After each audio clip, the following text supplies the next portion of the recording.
Centrale thermique d'Azito ce vendredi.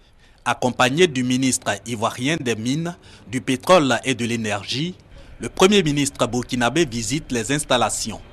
Luc Adolphe Tiao se fait expliquer le système de production d'électricité à base de gaz naturel, les capacités actuelles de la centrale et celles qu'entend lui donner l'État de Côte d'Ivoire une fois les travaux de la troisième phase de la dite centrale terminés, c'est-à-dire passer de 300 à 450 mégawatts.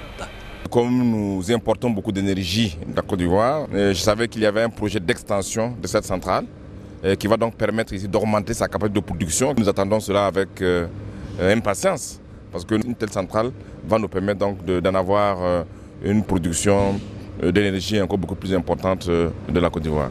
La Côte d'Ivoire a pris toutes les dispositions utiles pour produire de l'énergie de bonne qualité et de quantité suffisante pour faire face au développement de la sous-région.